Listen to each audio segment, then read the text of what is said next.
السلام علیکم ورحمۃ اللہ وبرکاتہ۔ الحمدللہ رب العالمین والصلاة والسلام علی سید الانبیاء والمرسلین وعلی آلہ الطیبین الطاہرین واصحابہ الاکرمین اجمعین۔ فقد قال اللہ تعالی فی شأن حبیبہ الکریم ان اللہ وملائکتہ یصلون علی النبی یا ایہا الذین آمنوا صلوا علیہ وسلموا تسلیما۔ اللہم صلی علی سیدنا و مولانا محمد وعلی آلہ واصحابہ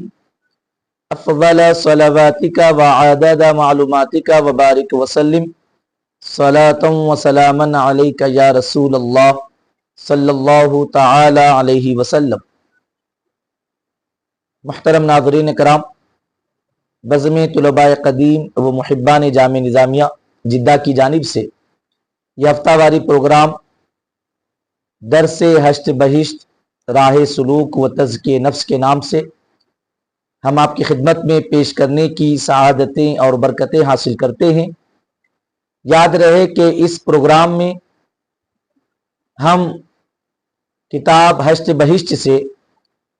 سلسلہ وار مجالس پڑھنے کی برکتیں حاصل کر رہے ہیں، اور یہ جو کتاب ہے ہشت بہشت یہ 8 کتابوں کا مجموعہ ہے، خواجگان چشت کے مبارک ملفوظات کا مجموعہ ہے۔ اور اس میں جو پہلی کتاب ہے انیس الارواح، جو کہ حضور خواجہ خواجگان حضرت خواجہ عثمان ہرونی رحمۃ اللہ تعالی علیہ کے مبارک ملفوظات کا مجموعہ ہے، اور اس مجموعے کو ان ملفوظات کو جمع فرمایا ہے حضور خواجہ خواجگان خواجہ معین الدین حسن چشتی سنجری اجمیری غریب نواز رحمۃ اللہ تعالی علیہ نے۔ اس کتاب سے ہم نے گزشتہ درس میں 7ویں مجلس کے پڑھنے کی برکتیں حاصل کی تھی، اور چونکہ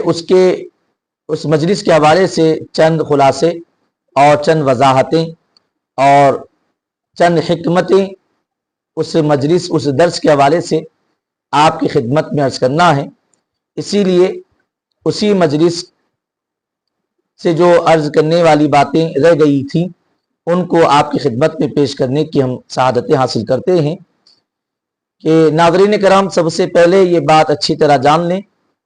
کہ اس مجلس میں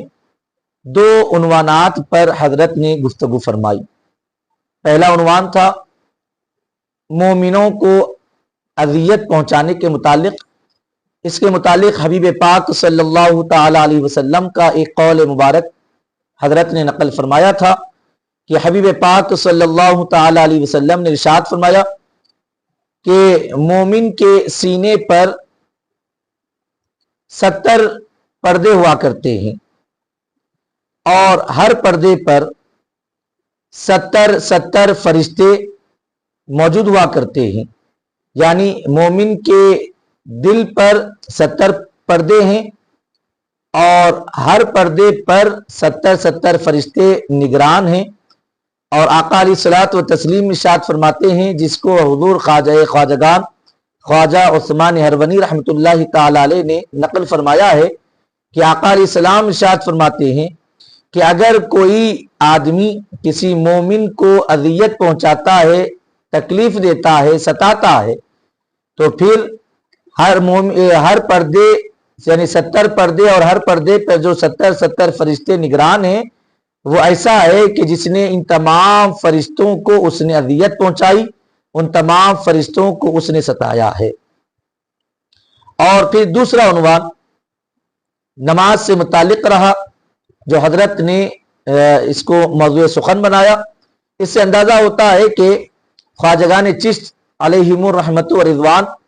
کے نزدیک بھی نماز کی کتنی اہمیت اور افادیت ہے، اور آپ نے نہ صرف فرائض اور واجبات اور سنتوں کی تعلیم فرمائی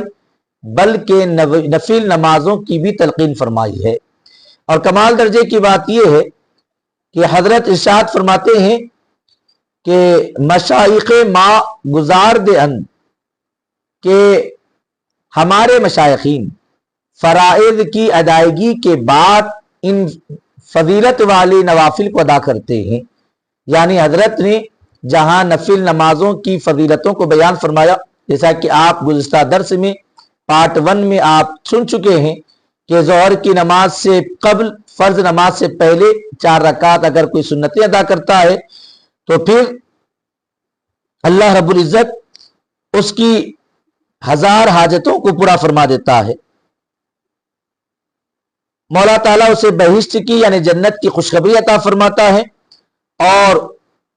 اس کے لیے 70,000 فرشتے ہدیہ لے کر آتے ہیں جبکہ وہ انتقال کر رہا ہوتا ہے،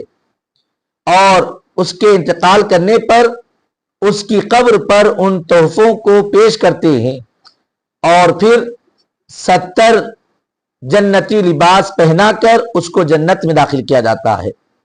ایسے ہی ظہر کی نماز کے بعد اگر کوئی 4 رکعت ادا کرتا ہے تو اس کے لیے فضیلتیں بیان ہوئی، اور ایسے ہی مغرب کی نماز کے بعد، مغرب کی نماز سے پہلے، عشاء کی نماز سے پہلے، فرائض سے پہلے نفل نمازیں ادا کرنے کی فضیلتیں حضرت نے بیان فرمائی ہے، لیکن بطور خاص یہ وضاحت کرتے ہوئے ارشاد فرماتے ہیں کہ ہمارے مشائخین کا طریقہ فرائض، واجبات اور سنتیں یعنی جو کہ ادائے مصطفیٰ صلی اللہ علیہ وسلم ہیں اس کو ترک کر کر وہ نفل نمازوں کی پابندی نہیں کرتے، بلکہ فرائض و واجبات اور سنتوں کو ادا کر کے نفل نمازوں کا بھی اہتمام فرمایا کرتے۔ اگر کوئی نفل کام تو بہت سارے کرتا ہے، نفل نمازیں تو بہت پڑھتا ہے، ذکر و اذکار تو بہت کچھ کرتا ہے، لیکن فرائض اور واجبات اور سنن کو ادا نہیں کرتا تو پھر اس کو ان نفل کاموں اور نفل نمازوں کا کوئی ثواب حاصل نہیں ہوتا، جیسے کہ حدیث پاک سے ثابت ہے۔ حبیب پاک صلی اللہ تعالی علیہ وسلم کی بارگاہ میں ایک ایسے شخص کے بارے میں دریافت کیا گیا کہ حضور وہ رات تمام تو جاگتے ہیں، ذکر و اذکار میں مصروف رہتے ہیں، ذکر و اذکار میں مشغول رہے، لیکن نماز فجر سے قبل ان کی آنکھ لگ گئی، وہ ان سے نماز فجر ادا نہ ہو سکی۔ تو حبیب پاک صلی اللہ تعالی علیہ وسلم نے ارشاد فرمایا کہ ان کے لیے رات تمام جاگ کر عبادت کر کے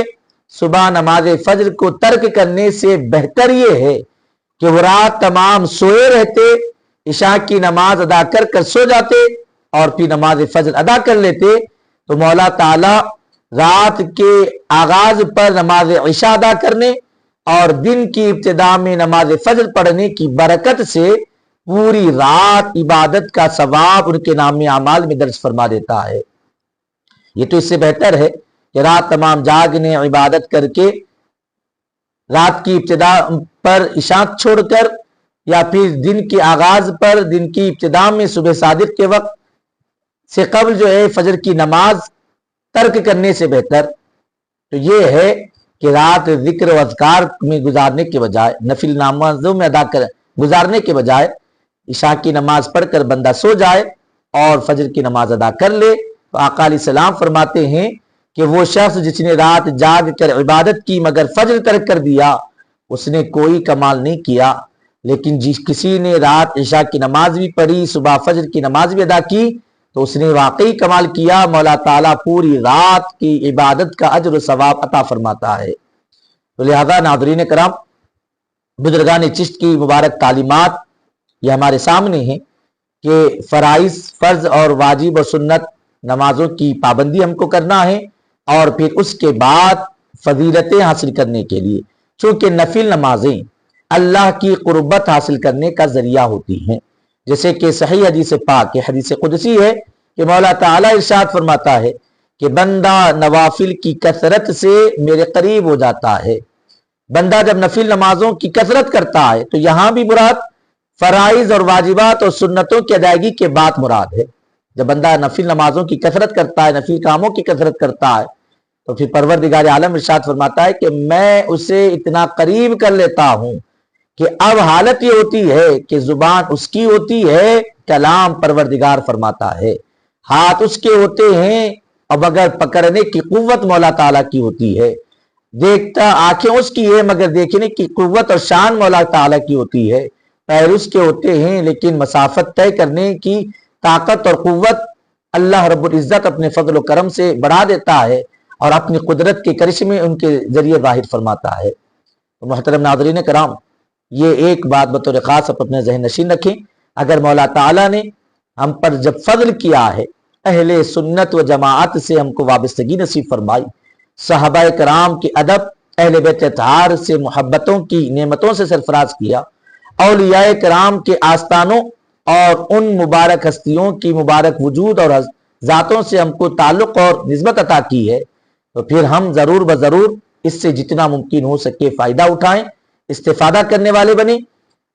صرف کم پر اکتفا کرنے کے بجائے جتنا زیادہ ممکن ہو سکے نوافل کی ایسے فضیلت والی نمازوں کی کثرت کے ذریعے ہم زیادہ سے زیادہ اجر و ثواب کے مستحق بن سکتے ہیں۔ دوسری وہ اہم بات جو آپ کے اسی درس اسی مجلس کے حوالے سے گوش گزار کرنی ہے، وہ یہ کہ یقیناً حضرت نے ان نمازوں کی بڑی فضیلتیں بیان کی ہیں۔ کسی نماز کے متعلق آیا کہ فرشتے تحفے لے کر آتے ہیں، اس کی قبر پر نشاور کرتے ہیں، اس کو 70 جنتی لباس پہنا کر جنت میں داخل فرماتے ہیں۔ کسی نماز کے متعلق بیان فرمایا گیا کہ اس کی 1000 حاجتوں کو پورا کیا جاتا ہے، 1000 نیکیاں اس کے لیے لکھی جاتی ہیں۔ کسی نماز کے لیے کچھ کہا گیا، کسی نماز کے لیے فرمایا گیا کہ 1 سال کی عبادت کا